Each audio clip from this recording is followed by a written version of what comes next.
warahmatullahi wabarakatuh. Bagaimana kabar kalian anak-anak pintar, anak-anak cerdas?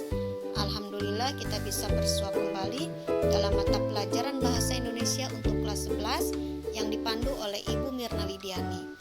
Anak-anak super, materi pembelajaran yang akan Ibu sampaikan saat ini adalah berkaitan dengan bab 2, yaitu mempelajari teks eksplanasi.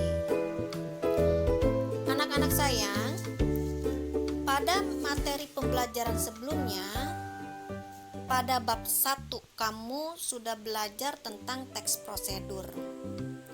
Ternyata mudah bukan mempelajari teks prosedur itu? Nah, saat ini kamu akan belajar teks eksplanasi. Pernahkah kamu mendengar istilah eksplanasi? Baik anak-anak sayang, sebelum Ibu membahas mengenai teks eksplanasi, Ibu akan menyampaikan bahwa untuk bab 2, untuk teks eksplanasi, Ibu akan bagi menjadi 2 pertemuan. Pertemuan pertama berkaitan dengan KD 3.3, yaitu mengidentifikasi informasi berupa pengetahuan dan urutan kejadian dalam teks eksplanasi baik secara lisan maupun tertulis. Dan KD 4.3 yaitu mengkonstruksi informasi berupa pengetahuan dan urutan kejadian dalam teks eksplanasi baik secara lisan dan tertulis. Anak-anak sayang, teks eksplanasi ini berhubungan dengan fenomena atau gejala. Misalnya fenomena alam dan fenomena sosial. Fenomena alam misalnya contohnya berkaitan dengan bencana-bencana alam yang terjadi saat ini seperti gempa bumi, banjir, dan sebagainya. Dan fenomena sosial berkaitan dengan contoh teks eksplanasi yang akan Ibu kemukakan dalam slide. Ya, kalian bisa membaca, menyimak judul demonstrasi massa yang ada di layar monitor. Ya, kalian bisa baca isi dari teks demonstrasi massa ini. Intinya, teks demonstrasi massa ini terdiri atas paragraf-paragraf yang merupakan paparan tentang akibat dan sebab maraknya demonstrasi di tengah-tengah masyarakat kita. Jadi teks demonstrasi massa itu dapat dikelompokkan sebagai teks eksplanasi. Nah, dari teks semacam itu diharapkan para pembaca dapat memahami proses berlangsungnya suatu peristiwa yang bersifat kausalitas dengan sejelas-jelasnya. Kausalitas itu apa sih? Kausalitas itu berhubungan dengan sebab akibat. Ada sebab, ada akibat. Jadi dalam teks eksplanasi penulis menggunakan banyak fakta yang fungsinya sebagai penyebab atau akibat terjadinya suatu peristiwa.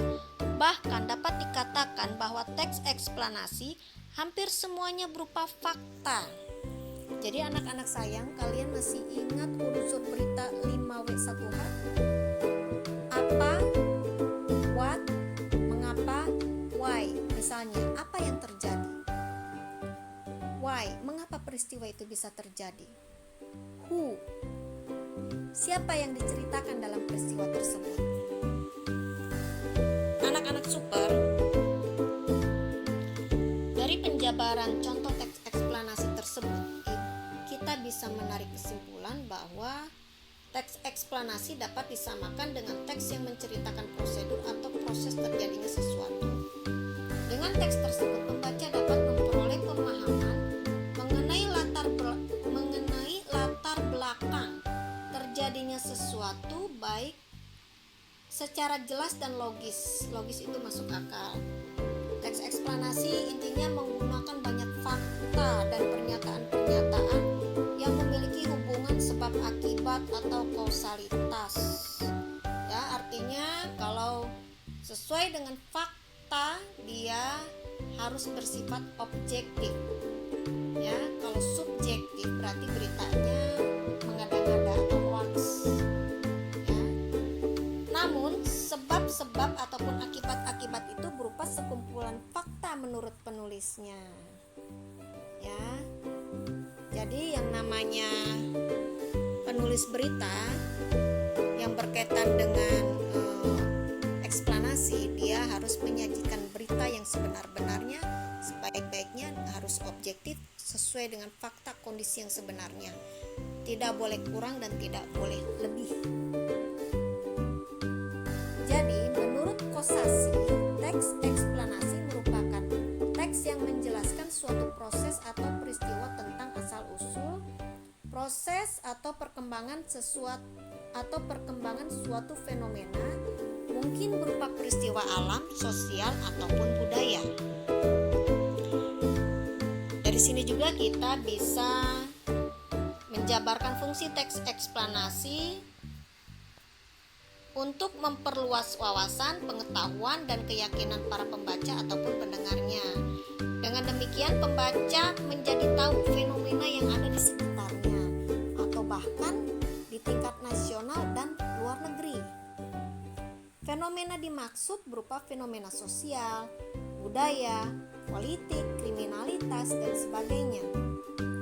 Khalayak menjadi tahu dan memiliki wawasan yang lebih luas, sehingga akan berpengaruh pula pada sikap dan tindakannya di dalam kehidupan sehari-hari. Baik anak-anak super, kalian sudah paham mengenai teks eksplanasi dan fungsi teks eksplanasi. Ibu akan lanjutkan materi selanjutnya, struktur teks eksplanasi. Setiap teks pasti dia memiliki struktur, termasuk teks eksplanasi. Ya, kalian bisa lihat dan baca di layar monitor. Struktur teks eksplanasi dibentuk oleh bagian-bagian berikut. 1. Identifikasi fenomena, phenomenon identification. Mengidentifikasi sesuatu yang akan diterangkan. Jadi, sebelum menjelaskan, menjabarkan, harus diidentifikasi dulu. Sumbernya dari mana, ya. Terus kemudian kejadian peristiwanya itu seperti apa, asal usulnya bagaimana, dan sebagainya. Lalu yang B, penggambaran rangkaian kejadian, explanation sequence, yaitu memerinci proses kejadian yang relevan dengan fenomena yang diterangkan sebagai pertanyaan atas bagaimana atau mengapa yang tadi sebelumnya Ibu jelaskan tuh, yang unsur berita 5W1H. Bagaimana peristiwa itu bisa terjadi? Ya, mengapa peristiwa itu bisa terjadi? Lalu dari penggambaran rangkaian kejadian ini, maka ada beberapa hal yang akan Ibu jelaskan. Pertama, mengenai rincian yang berpola atas pertanyaan bagaimana, akan melahirkan uraian yang tersusun secara kronologis. Kronologis itu secara berurutan ataupun gradual. Dalam hal ini fase-fase kejadiannya disusun berdasarkan urutan waktu. Ya, jadi alurnya itu harus alur maju, ya, dari A ke Z, bukan Z ke A. Karena dia harus sesuai fakta, karena dia peristiwa yang sebenarnya, berita yang sebenarnya, bukan cerita fiktif, bukan cerita bohong. Jadi harus kronologis cara menceritakannya. Ya, misalnya kalau berita kriminal itu dari urutan kejadian A sampai Z, dari awal sampai peristiwa itu terjadi, nah itu harus berurutan, ya. Ataupun misalnya mengenai kecelakaan pesawat, ya kan? Mengapa pesawat tersebut bisa jatuh? Mengapa bisa terjadi kecelakaan? Itu harus diceritakan secara kronologis, secara berurutan. Dan yang kedua, rincian yang berpola atas pertanyaan mengapa, why, akan melahirkan uraian yang tersusun secara kausalitas. Ada sebab, ada akibat. Mengapa demonstrasi massa hal ini fase-fase kejadiannya disusun berdasarkan hubungan sebab akibat. Selanjutnya, yang C adalah ulasan atau review. Artinya, anak-anak sayang, setelah teks eksplanasi itu dipublish ataupun dipublikasikan, maka akan bermunculan komentar-komentar review dari netizen-netizen masyarakat berupa opini pembaca, ya, berupa komentar atau penilaian tentang konsekuensi atas kejadian yang dipaparkan sebelumnya.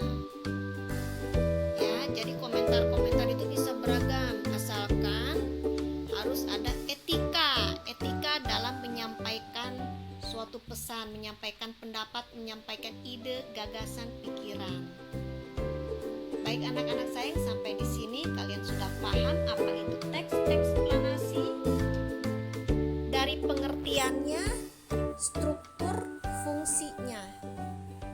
Ya. Baik, kita lanjutkan di pertemuan kedua. Mudah-mudahan kalian bisa memahaminya apa yang Ibu sampaikan. Terima kasih banyak.